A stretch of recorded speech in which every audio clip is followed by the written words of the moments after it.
Naskah ini mengupas perjalanan evolusioner Tengu selama 1.400 tahun, melacak metamorfosisnya dari interpretasi fenomena meteor anjing langit asal China menjadi monster hutan penculik anak, hingga manifestasi dendam politik Kaisar Sutoku yang mengguncang tatanan kekaisaran.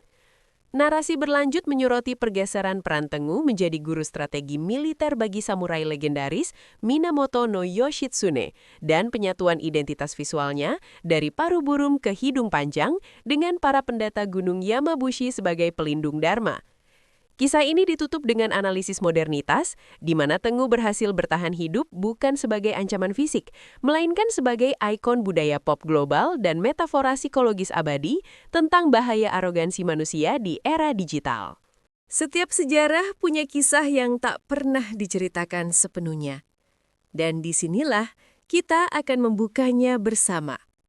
Selamat datang di channel Lemari Tua, tempat di mana masa lalu berbicara untuk masa kini.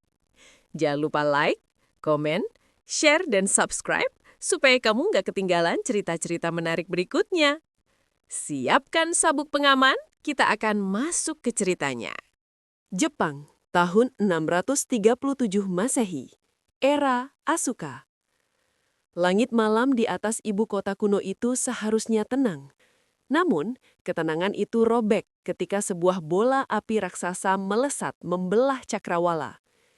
Benda itu terbakar dengan ekor panjang yang menyilaukan, jatuh dari timur ke barat dengan suara gemuruh yang mengerikan.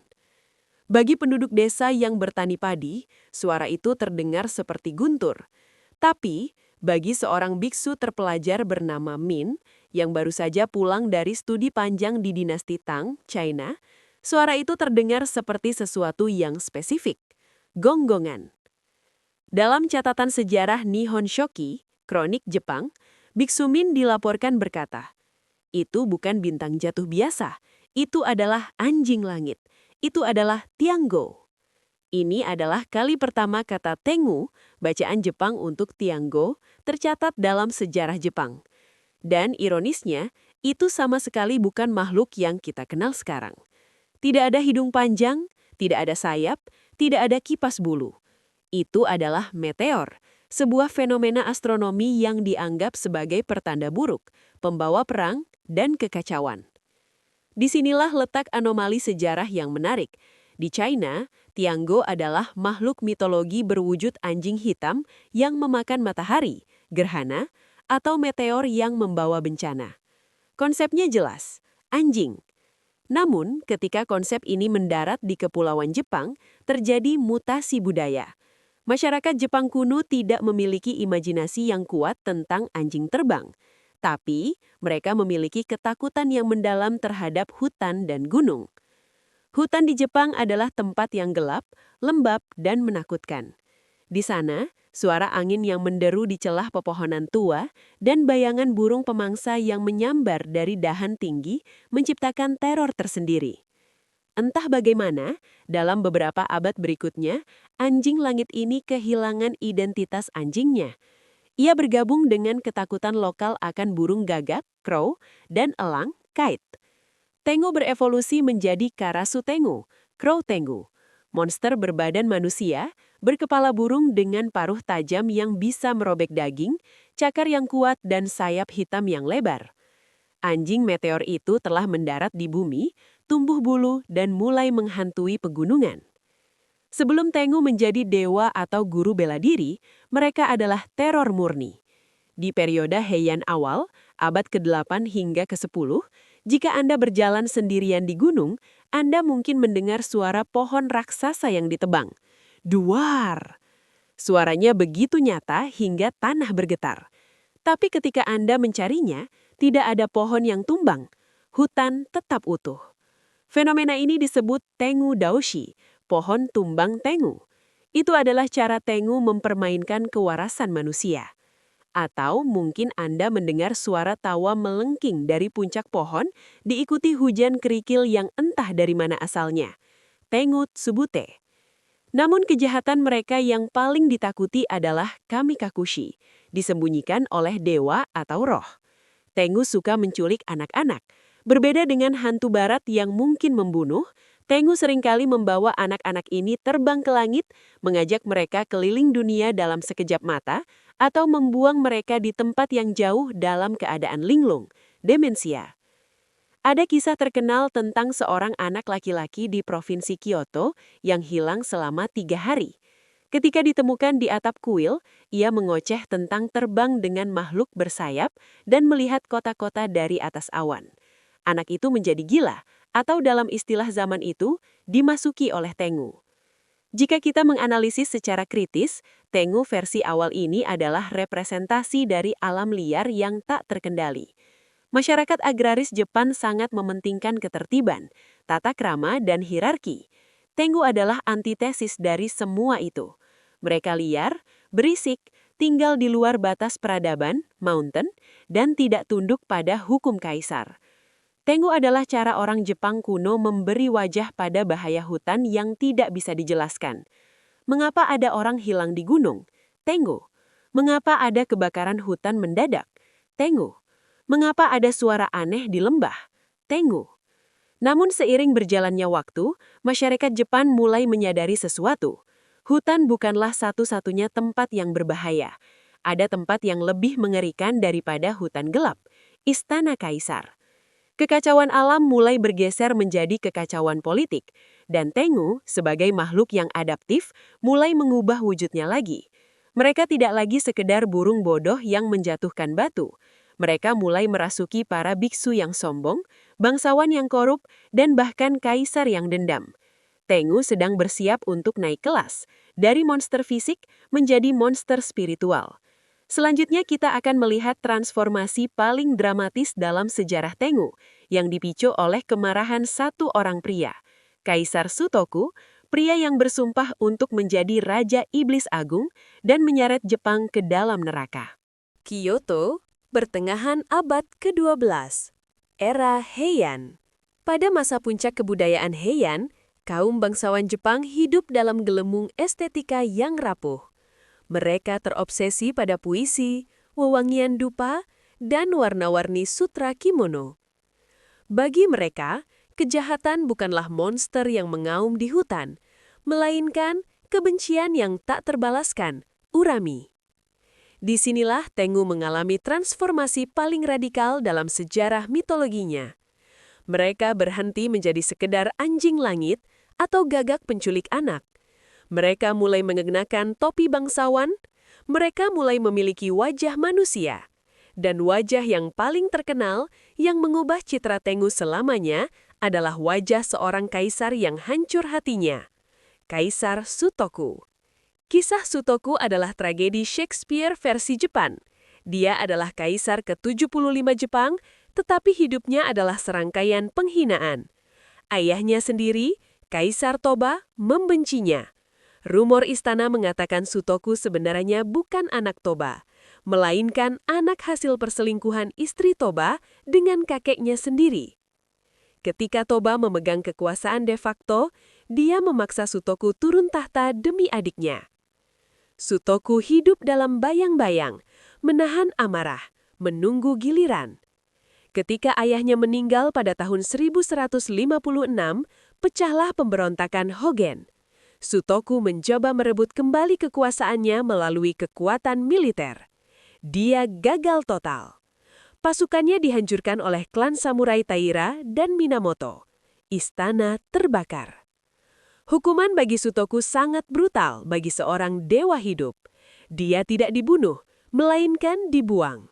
Dia diasingkan ke Provinsi Sanuki, sekarang Prefektur Kagawa, di Pulau Shikoku yang terpencil. Bagi seorang bangsawan Kyoto yang terbiasa dengan kemewahan, Sanuki adalah neraka dunia. Sepi, tandus, dan jauh dari peradaban. Di pengasingan, Sutoku awalnya mencoba berdamai dengan nasib. Dia beralih ke agama Buddha. Selama 3 tahun, dia menghabiskan hari-harinya menyalin naskah suci, sutra, Mahayana. Dia menyalinnya dengan tinta yang dicampur darah dari jarinya sendiri. Sebuah tindakan devosi tertinggi. Tujuannya mulia, mempersembahkan sutra ini untuk arwah ayahnya dan memohon pengampunan agar diizinkan kembali ke Kyoto. Dia mengirim gulungan sutra itu ke istana. Namun, kaisar yang berkuasa saat itu, Kaisar Go-Shirakawa, adiknya, menolaknya mentah-mentah. Sutra ini mengandung kutukan, kata penasehat istana. Gulungan itu dikembalikan ke Sanuki, robek, dan terhina. Momen inilah yang mematahkan kewarasan Sutoku. Kesabarannya habis. Kesalehannya menguap, digantikan oleh kebencian murni yang dingin dan hitam. Menurut kisah epik Hogen Monogatari, Sutoku berlari ke pantai dengan rambut terurai. Dia menggigit ujung lidahnya sendiri hingga putus. Dengan darah yang menyembur dari mulutnya, dia menulis sumpah mengerikan di atas naskah sutra yang baru saja ditolak itu. Aku akan menjadi Raja Iblis Agung bangsa ini. Aku akan menjatuhkan kaisar menjadi rakyat jelata dan mengangkat rakyat jelata menjadi kaisar. Sejak hari itu, Sutoku berhenti memotong kuku dan rambutnya. Dia tidak lagi mandi. Wajahnya berubah menjadi mengerikan, matanya menyala merah, dan kuku-kukunya memanjang seperti cakar burung. Dia meninggal dalam kemarahan pada tahun 1164. Tetapi seperti yang ditakuti orang Jepang, kematian dalam amarah melahirkan Onryo, roh dendam. Segera setelah kematian Sutoku, bencana melanda Kyoto. Wabah penyakit membunuh para bangsawan. Kebakaran besar menghanguskan sepertiga ibu kota. Badai menghancurkan panen. Kekuasaan politik klan Fujiwara dan kaisar mulai runtuh, digantikan oleh kebrutalan kelas prajurit, samurai. Sumpah Sutoku menjadi kenyataan. Tatanan dunia terbalik. Orang-orang mulai berbisik, ini perbuatan Sutoku. Dalam imajinasi kolektif, arwah Sutoku tidak menjadi hantu biasa. Dia bertransformasi menjadi Tengu. Mengapa Tengu? Karena Tengu adalah simbol anti kemapanan. Tengu adalah kekuatan yang mengacaukan tatanan. Dan siapa pengacau yang lebih besar daripada mantan kaisar yang ingin menghancurkan kerajaannya sendiri? Sutoku kemudian dikenal sebagai salah satu dari 3 raja Tengu terbesar di Jepang, bersama Sojobo dari Kurama dan Tarobo dari Atago. Ini adalah pergeseran paradigma yang masif. Tengu adalah makhluk buas yang menculik anak petani. Tengu adalah entitas politik tingkat tinggi yang bisa meruntuhkan pemerintahan. Kisah Sutoku mempopulerkan konsep teologis baru dalam Buddhisme Jepang, Tengu-do, Jalan Tengu, atau Realm of the Tengu. Dalam kosmologi Buddha tradisional, ada 6 alam reinkarnasi: surga, manusia, asura, binatang, hantu kelaparan, neraka. Tapi di manakah tempat bagi orang-orang seperti Sutoku? Atau para biksu kepala biara yang cerdas, sakti, hafal ribuan sutra, tapi hatinya penuh kesombongan dan dendam?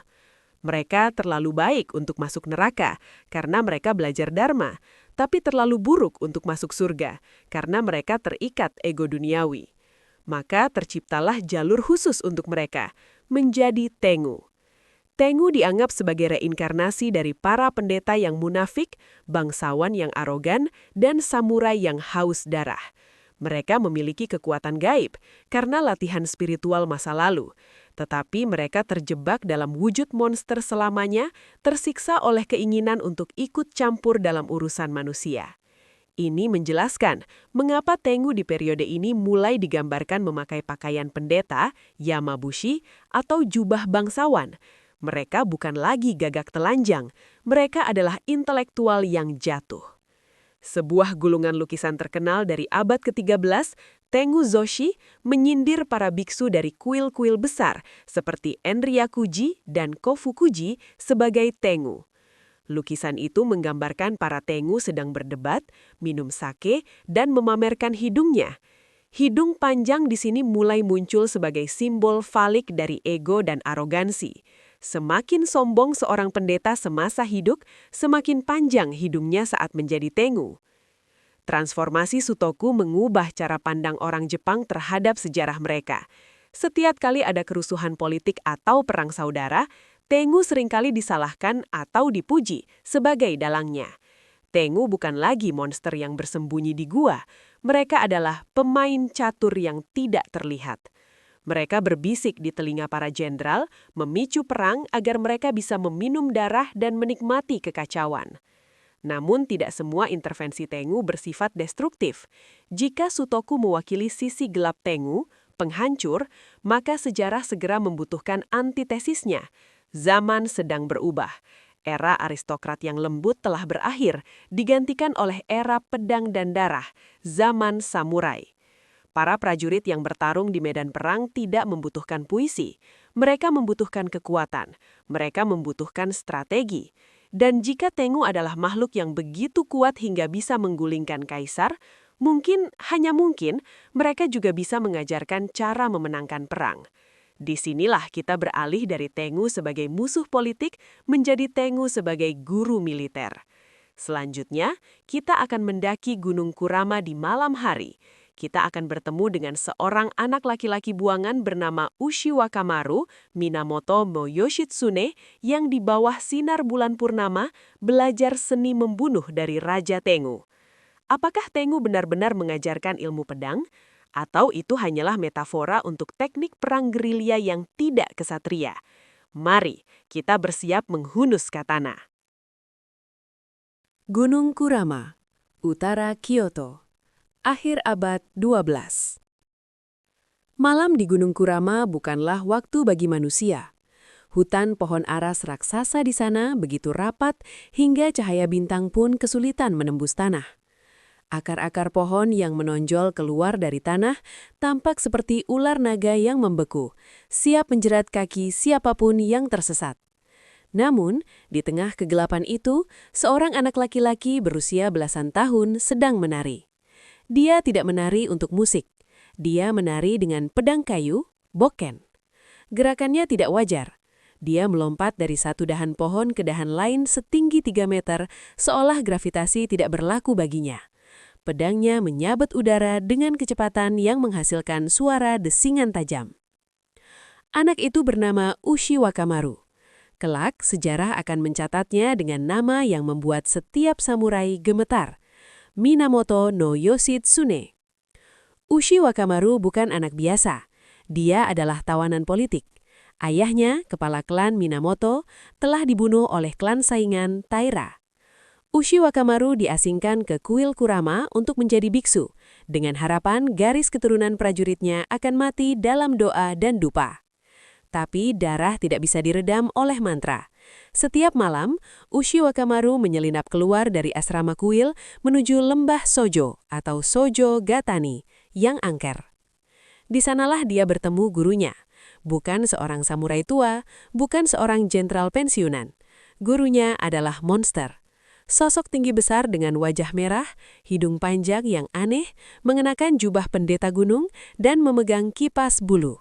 Dia adalah Sojobo, Raja Tengu dari Gunung Kurama.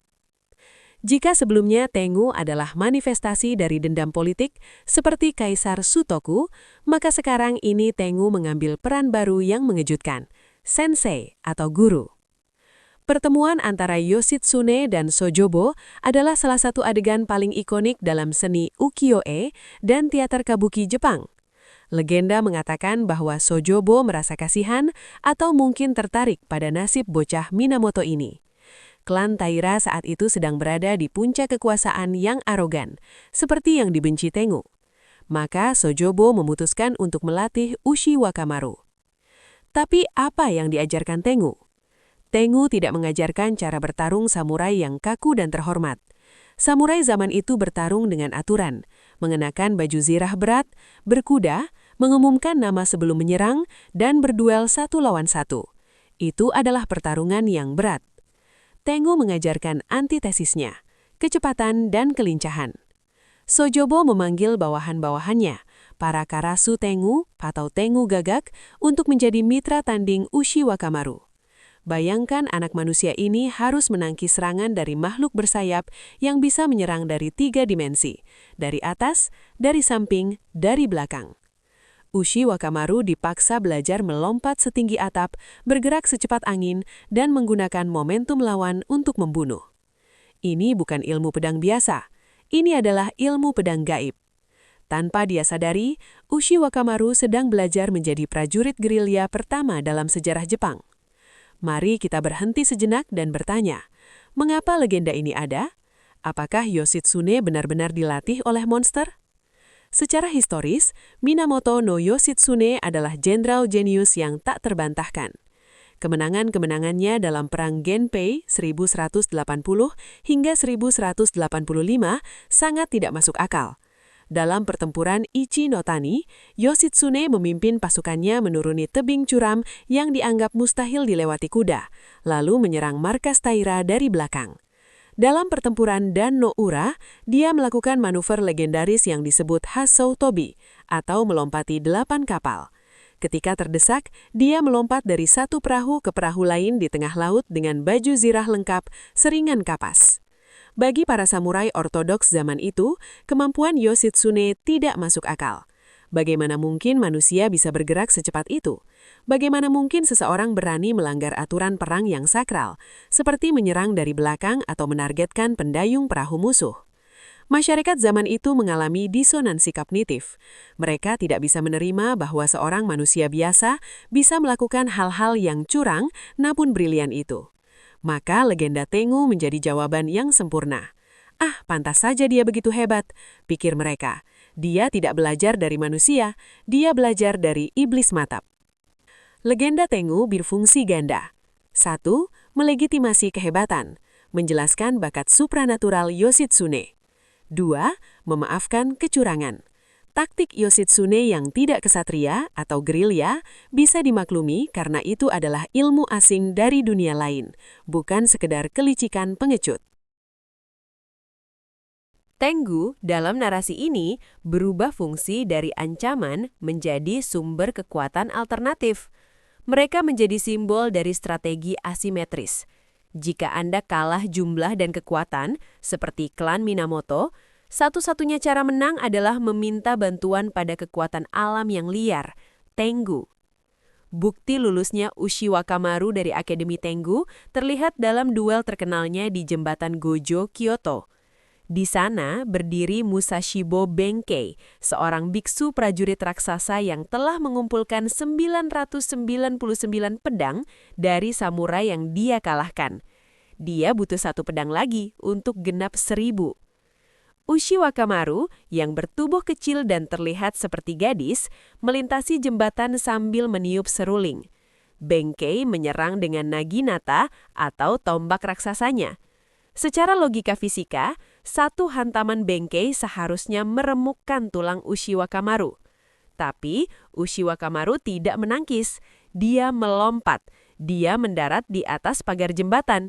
Dia melompat ke atas gagang tombak Benkei. Dia bergerak seperti bayangan, mempermainkan raksasa itu hingga Benkei kelelahan dan menyerah. Kemenangan ini adalah kemenangan gaya Tengu. Ringan mengalahkan berat. Benkei, sang raksasa, akhirnya bersumpah setia dan menjadi pengawal abadi Yoshitsune. Ironisnya, beberapa legenda menyebut Benkei sendiri adalah keturunan Tengu atau Oni karena kekuatan fisiknya yang tak wajar. Kisah Yoshitsune menandai perubahan moralitas Tengu. Sebelumnya, Tengu adalah makhluk egois. Mereka menculik anak atau membakar istana demi kesenangan atau dendam. Tapi sekarang, Sojobo melatih Yoshitsune dengan satu tujuan, menumbangkan klan Taira yang arogan. Ingat konsep Tengudo, jalan Tengu? Tengu adalah musuh dari kesombongan. Klan Taira saat itu telah menjadi begitu sombong hingga mereka merasa lebih tinggi dari dewa dan Buddha. Tengu, dalam logika terbarunya, bertindak sebagai agen penyeimbang alam semesta. Mereka meminjamkan kekuatan mereka pada pihak yang lemah, Minamoto, untuk menghukum pihak yang sombong, Taira. Tengu mulai dilihat bukan lagi sebagai musuh Buddha, tapi pelindung Dharma atau Dharmapala yang gelap. Mereka adalah polisi spiritual yang bekerja di luar hukum manusia. Ini menjelaskan mengapa banyak sekolah bela diri Jepang kuno, Koryu, mengklaim bahwa teknik rahasia mereka berasal dari wahyu Tengu. Memiliki ilmu Tengu berarti memiliki akses ke kebenaran bela diri yang murni, bebas dari birokrasi dan aturan sosial yang mengekang. Jika kita menyingkirkan elemen mistis, siapakah Sojobo sebenarnya? Sejarawan modern memiliki teori yang menarik. Di pegunungan sekitar Kyoto, hidup kelompok-kelompok manusia yang terpinggirkan. Para penambang, pemburu, bandit, dan Yamabushi, pendeta petapa gunung. Para Yamabushi ini orang-orang tangguh. Mereka mendaki tebing curam setiap hari sebagai bentuk ibadah. Mereka tahu jalan rahasia di hutan. Mereka ahli menggunakan senjata-senjata aneh. Bagi penduduk kota yang jarang melihat mereka, penampilan Yamabushi sangat menakutkan. Jubah lusuh, rambut liar, membawa tongkat shakujo, dan bergerak cepat di medan berat. Sangat mungkin bahwa Tengu yang melatih Yoshitsune sebenarnya adalah sekelompok pemberontak atau Yamabushi yang bersimpati pada klan Minamoto. Mereka melatih anak itu teknik gerilya dan pengetahuan medan, terrain knowledge, hal-hal yang tidak diajarkan di dojo resmi. Namun, imajinasi rakyat Jepang memilih versi yang lebih puitis. Mereka menggabungkan sosok Yamabushi yang misterius dengan legenda monster burung. Hasil fusi kultural inilah yang melahirkan wujud visual Tengu yang paling terkenal di dunia saat ini. Hanataka Tengu, Tengu hidung panjang. Selanjutnya, kita akan melihat bagaimana wajah Tengu berubah total. Paruh burung menghilang, digantikan oleh hidung merah panjang yang falik. Kita akan menelusuri bagaimana sekte Shugendo mengadopsi Tengu sebagai ikon mereka, dan bagaimana monster hutan ini akhirnya mulai disembah di kuil-kuil sebagai dewa. Bersiaplah, karena kita akan masuk lebih dalam ke dunia mistis para petapa gunung, di mana batas antara manusia dan dewa menjadi sangat tipis. Pegunungan Dewa Sanzan, abad ke-14 hingga 16, periode Muromachi. Bayangkan, Anda seorang petani Jepang abad pertengahan yang sedang mencari kayu bakar di lereng gunung berkabut. Tiba-tiba, Anda mendengar suara tiupan kerang raksasa, Horagai, bergema di lembah. Wuh! Dari balik kabut, muncul sosok yang membuat darah Anda membeku. Dia bertubuh manusia, tapi wajahnya merah padam seperti kepiting rebus. Dia mengenakan jubah aneh dengan pom-pom besar di dadanya. Dia memegang tongkat sakti bergemerincing. Dan yang paling mengerikan, di wajahnya tidak ada paruh burung, melainkan sebuah hidung manusia yang memanjang secara tidak wajar, mencuat keluar seperti akar pohon. Apakah Anda lari atau Anda bersujud? Anda sedang melihat Yamabushi atau Anda sedang melihat Tengu? Pada titik sejarah ini, jawabannya adalah keduanya sama saja. Selama berabad-abad sebelumnya, Tengu selalu digambarkan sebagai Karasu Tengu atau Tengu gagak. Mereka memiliki kepala burung utuh, lengkap dengan paruh tajam yang bisa mematuk mata. Namun, mulai periode Muromachi, seni rupa Jepang mulai menampilkan varian baru yang disebut Dai Tengu atau Tengu besar, atau Hanataka Tengu atau Tengu hidung panjang. Mengapa perubahan drastis ini terjadi? Ini bukan sekedar keputusan artistik. Ini adalah humanisasi monster. Ketika Tengu naik pangkat dari hewan liar menjadi entitas yang lebih cerdas, guru Yoshitsune, reinkarnasi kaisar, mereka membutuhkan wajah yang lebih manusiawi untuk mengekspresikan emosi, berbicara, dan berinteraksi. Paruh burung adalah simbol kebinatangan. Hidung panjang adalah simbol manusia super. Secara visual, hidung panjang ini masih mempertahankan memori dari paruh burung, tetapi kini ia menyerupai wajah manusia yang terdistorsi oleh kekuatan magis.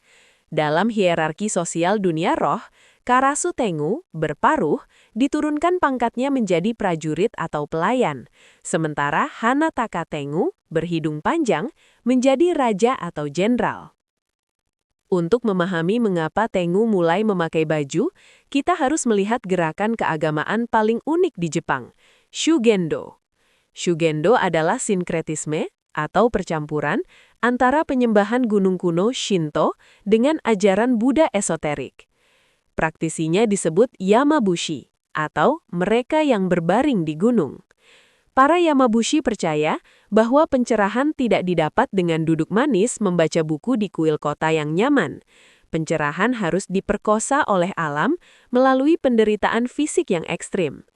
Mereka bermeditasi di bawah air terjun es di musim dingin, mereka berjalan di atas api, mereka menggantung diri di tebing curam. Penampilan mereka sangat khas. 1. Tokin, topi kecil berbentuk kotak hitam di dahi, simbol cawan suci. 2. Yui Gesa, jubah dengan 6 pom-pom, simbol 6 paramita Buddha. 3. Shak Jojo, tongkat logam bergelang. 4. Horagai, terompet kerang laut. Masyarakat desa yang melihat Yamabushi turun dari gunung dengan kekuatan fisik luar biasa dan wajah merah terbakar matahari, atau mabuk sake ritual, mulai tumpang tindih dalam persepsi mereka. Orang-orang ini sakti, mereka terbang di tebing, mereka mengendalikan cuaca, mereka pasti Tengu yang menyamar. Lama-kelamaan, mitologi mengadopsi realitas. Para seniman mulai menggambar Tengu mengenakan seragam lengkap Yamabushi. Tengu bukan lagi monster telanjang, mereka sekarang adalah pendeta iblis. Ini memberikan legitimasi religius terhadap Tengu. Mereka bukan sekedar hantu, mereka adalah praktisi spiritual yang salah jalan atau mungkin terlalu ekstrim. Mari kita bicara tentang gajah di pelupuk mata, hidung panjang itu. Dalam psikologi Jepang, hidung panjang memiliki makna ganda yang bertolak belakang. 1. Simbol kesombongan Buddha. Ada ungkapan Jepang, Tengu Ninaru, menjadi Tengu, yang artinya menjadi sombong atau besar kepala. Hidung yang mencuat ke depan dianggap sebagai manifestasi ego yang tidak terkendali. Para biksu yang merasa lebih suci daripada orang lain dikutuk menjadi Tengu berhidung panjang karena hidung mereka menunjuk ke langit, menantang dewa. 2. Simbol kesuburan atau fertilitas Shinto. Di sisi lain, hidung panjang jelas merupakan simbol falik, alat kelamin pria. Dalam tradisi Shinto kuno, dewa-dewa kesuburan sering digambarkan dengan atribut seksual yang berlebihan. Di sini, Tengu mulai dikaitkan dengan Sarutahiko Okami, dewa Shinto purba yang digambarkan memiliki hidung 7 jengkal panjangnya. Sarutahiko adalah dewa pembuka jalan dan pelindung. Percampuran ini menciptakan paradoks yang menarik. Tengu ditakuti sebagai simbol arogansi, tetapi dipuja sebagai simbol kekuatan laki-laki dan perlindungan, sisi terang. Di festival-festival pedesaan, topeng Tengu sering diarak bersama simbol penis raksasa untuk memohon panen yang melimpah dan kesuburan bagi wanita desa. Tengu telah menjadi dewa seksualitas yang liar. Puncak dari evolusi ini dapat dilihat di Gunung Takao, Takaosan, di pinggiran Tokyo. Di sana berdiri kuil Yakuoin. Kuil ini unik karena objek pemujaan utamanya bukanlah Buddha emas yang tenang, melainkan Izuna Gongen. Izuna Gongen adalah dewa sinkretis yang digambarkan berdiri di atas rubah putih dengan kobaran api di punggungnya dan wajah yang menyerupai Tengu. Di gerbang kuil ini, 2 patung raksasa menyambut peziarah, 1 Karasu Tengu, paruh, dan 1 Dai Tengu, hidung panjang. Di sini, Tengu bukan lagi penculik anak. Mereka adalah Goho Zenshin, dewa pelindung dharma yang baik. Para peziarah datang ke Gunung Takao bukan untuk mengusir Tengu, tapi untuk berdoa kepada Tengu. Mereka memohon, "Wahai Tengu yang kuat, lindungilah rumahku dari kebakaran, berikan aku kekuatan fisik, usirlah nasib buruk dengan kipas saktimu." Kipas bulu atau Hauchiwa yang dipegang Tengu juga berubah makna. Dulu kipas itu digunakan untuk menciptakan badai yang menghancurkan rumah. Sekarang, kipas itu dipercaya bisa mengipaskan pergi, penyakit, dan bencana. Para Yamabushi sendiri tidak berkenan disamakan dengan Tengu, malah mereka memanfaatkannya. Reputasi setengah iblis membuat mereka dihormati dan ditakuti. Bandit tidak berani merampok Yamabushi. Tuan tanah feodal menyewa Yamabushi sebagai penasihat spiritual atau mata-mata, ninja, karena percaya mereka bisa berkomunikasi dengan jaringan Tengu di seluruh Jepang. Ada ritual rahasia di sekte Shugendo, di mana seorang praktisi harus masuk ke dalam gua gelap, rahim gunung, dan keluar kembali sebagai orang baru. Proses ini meniru mitos Tengu. Mereka melepaskan kemanusiaan normal mereka untuk mendapatkan kekuatan supranatural. Dengan mengenakan topeng Tengu saat ritual, para Yamabushi mengatakan kepada dunia, "Aku telah melampaui batas manusia biasa. Aku memiliki kekuatan alam liar di dalam diriku, tetapi aku mengendalikannya demi Dharma." Pada akhir periode Edo, abad ke-18, posisi Tengu sudah mapan. Mereka adalah paradoks berjalan. 1. Iblis, tapi dewa. 2. Monster, tapi guru. 3. Simbol kesombongan tapi juga simbol perlindungan. Mereka telah menaklukkan hutan, istana, medan pertarungan dan sekarang kuil Sachi. Namun tantangan terbesar bagi mitologi bukanlah pedang samurai atau mantra biksu. Tantangannya terbesar adalah lampu listrik dan sains barat.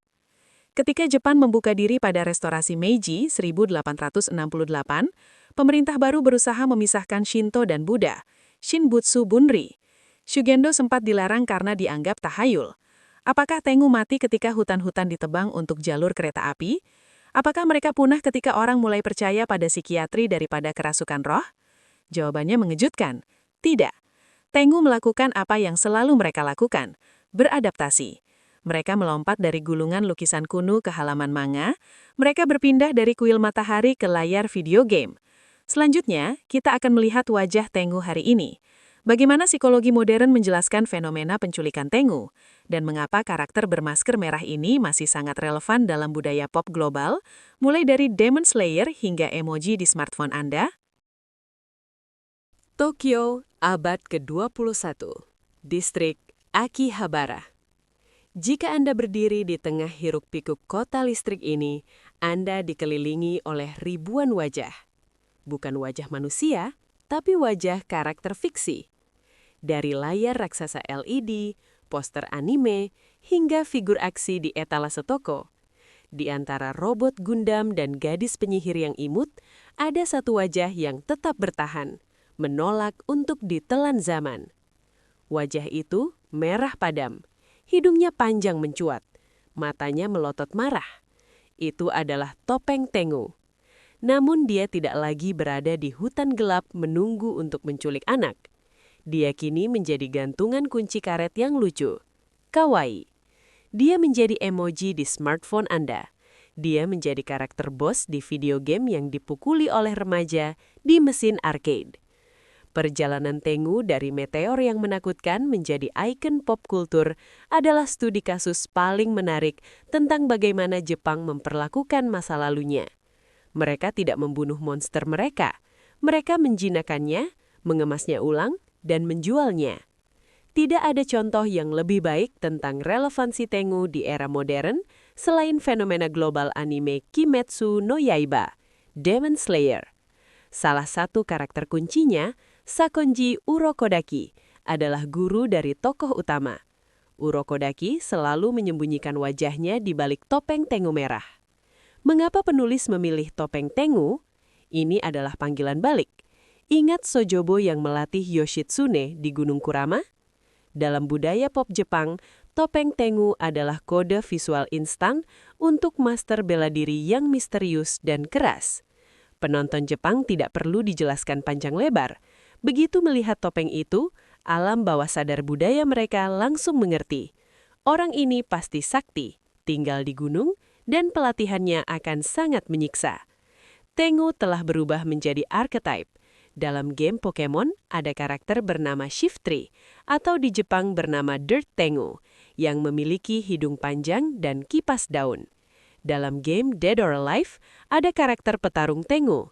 Monster yang dulu ditakuti karena bisa memicu perang saudara, kini menjadi sumber hiburan. Rasa takut telah hilang, digantikan oleh rasa hormat estetis. Generasi muda Jepang tidak lagi takut diculik Tengu, mereka justru ingin menjadi sekeren Tengu. Namun apakah Tengu benar-benar kehilangan giginya? Atau dia hanya pindah tempat tinggal dari hutan fisik ke dalam jiwa manusia? Dalam psikologi dan percakapan sosial Jepang modern, Tengu masih sangat hidup sebagai metafora. Frasa Tengu Ninaru atau menjadi Tengu masih menjadi senjata sosial yang tajam. Di negara yang menjunjung tinggi konformitas dan kerendahan hati seperti Jepang, disebut sedang menjadi Tengu adalah peringatan keras. Itu ditujukan kepada selebriti yang lupa daratan, politisi yang arogan, atau atasan yang merasa paling benar. Hidung panjang Tengu adalah Pinocchio versi Jepang, bukan memanjang karena berbohong, tapi memanjang karena ego. Tengu adalah pengingat abadi akan bahaya narsisisme.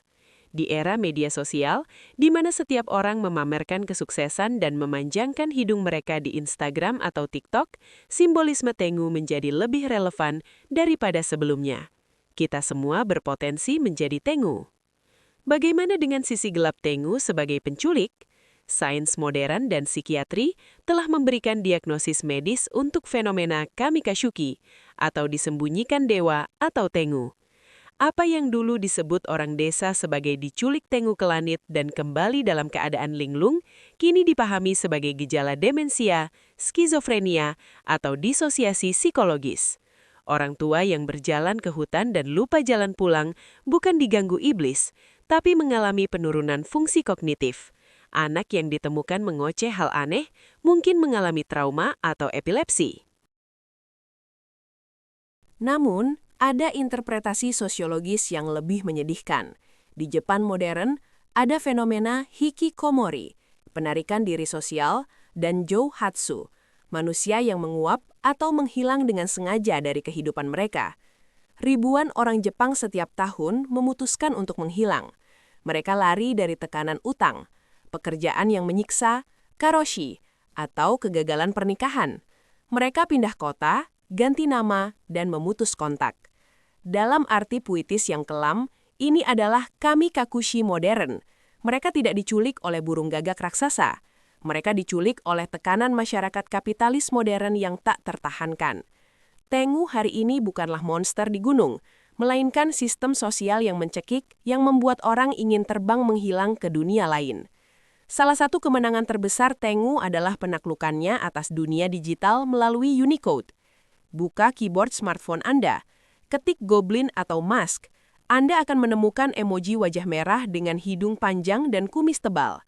Jutaan orang di Amerika, Eropa, dan Indonesia menggunakan emoji ini setiap hari. Sebagian besar tidak tahu itu adalah Tengu. Mereka menggunakannya untuk mewakili kemarahan, kenakalan, atau setan. Tengu telah mencapai apa yang diimpikan Kaisar Sutoku, dominasi global. Meskipun maknanya bergeser, citra visualnya, warisan para seniman Yamabushi, kini tercetak di setiap layar kaca di seluruh dunia. Anjing meteor dari China itu telah bermutasi menjadi paket data digital. Meski sains dan teknologi telah menelanjangi misterinya, orang Jepang tidak mau melepaskan Tengu. Setiap Februari, di distrik hipster Shimokitazawa, Tokyo, diadakan Shimokita Tengu Matsuri, sebuah kepala Tengu raksasa diarak di jalanan yang sempit. Orang-orang melemparkan kacang kedelai, setsubun, untuk mengusir nasib buruk. Di festival ini, Tengu bukan musuh, dia adalah bintang rock. Anak-anak kecil menangis ketakutan saat melihat topeng itu, mewarisi ketakutan nenek moyang mereka, tetapi orang tua mereka tertawa dan berfoto. Ini adalah fungsi terakhir mitos, perekat komunitas. Di tengah keterasingan kota metropolitan, ritual kuno ini menyatukan warga. Tengu memberi mereka alasan untuk berkumpul, berteriak, dan merayakan identitas lokal mereka. Di kuil Yakuo-in di Gunung Takao, para pendeta masih meniup kerang horagai setiap hari. Suaranya masih sama seperti 500 tahun lalu, bergema di antara gedung pencakar langit Tokyo yang terlihat di kejauhan. Ini adalah pengingat bahwa di balik lapisan beton dan kaca, Jepang masihlah negeri para roh. Jadi, apa sebenarnya Tengu itu? Setelah menelusuri jejaknya, kita sampai pada kesimpulan bahwa Tengu adalah cermin. 1. Ketika manusia takut pada hutan liar, Tengu adalah burung buas. 2. Ketika politik kacau dan kaisar dendam, Tengu adalah pemberontak. 3. Ketika prajurit butuh strategi perang, Tengu adalah guru. 4. Ketika pendeta mencari kesucian ekstrim, Tengu adalah pelindung. Dan 5. Ketika kita butuh hiburan atau peringatan tentang ego, Tengu adalah karakter pop dan metafora psikologis. Kita tergoda oleh legenda Tengu bukan karena kita percaya ada manusia burung yang hidup di stratosfer. Kita tergoda karena Tengu mewakili sisi liar, bebas, dan kuat yang diam-diam kita rindukan. Di dunia modern yang serba teratur, penuh aturan, CCTV dan birokrasi, siapa yang tidak ingin barang sejenak memiliki sayap hitam raksasa? Siapa yang tidak ingin terbang bebas di atas pegunungan, tertawa melihat kebodohan manusia di bawah sana, dan memiliki kekuatan untuk membalikkan nasib? Tengu tidak akan pernah mati selama manusia masih memiliki ambisi, ketakutan, dan ego. Dia akan terus bersembunyi di balik topeng merahnya, mengawasi kita dari puncak gedung pencakar langit atau dari balik layar ponsel, siap untuk mengajarkan pelajaran berikutnya bagi mereka yang terlalu sombong untuk melihat ke bawah. Legenda itu hidup, dan dia sedang menyering. Perjalanan mitologi Tengu adalah cermin evolusi psikologis masyarakat Jepang yang bergerak dari ketakutan irasional terhadap alam menjadi penguasaan spiritual. Bermula dari interpretasi salah kaprah atas fenomena meteor sebagai anjing langit pembawa bencana, sosok ini bermetamorfosis menjadi wadah bagi kecemasan politik dan ambisi militer. Sejarah mencatat bagaimana imajinasi kolektif Jepang berhasil menjinakkan monster ini. Dari iblis penculik anak di hutan gelap menjadi guru strategi bagi pahlawan sekelas Minamoto no Yoshitsune. Mengubah teror alam liar menjadi legitimasi kekuatan samurai yang tak tertandingi.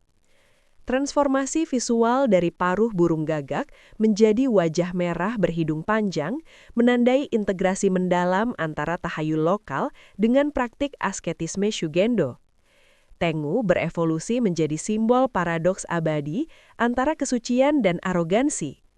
Hidung panjang mereka berfungsi sebagai peringatan visual tentang bahaya ego intelektual, Tengu Ninaru.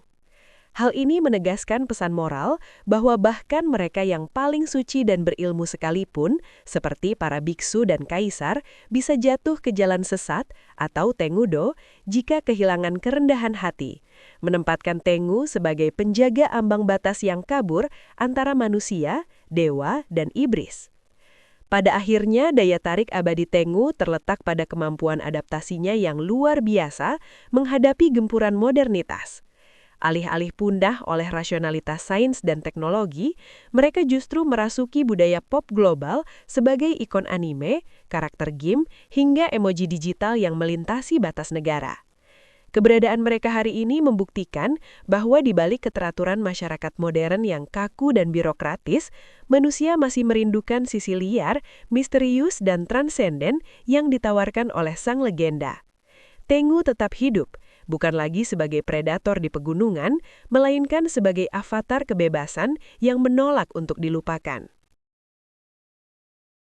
Jangan tertipu oleh topeng merah jenaka yang sering Anda lihat di anime atau emoji ponsel.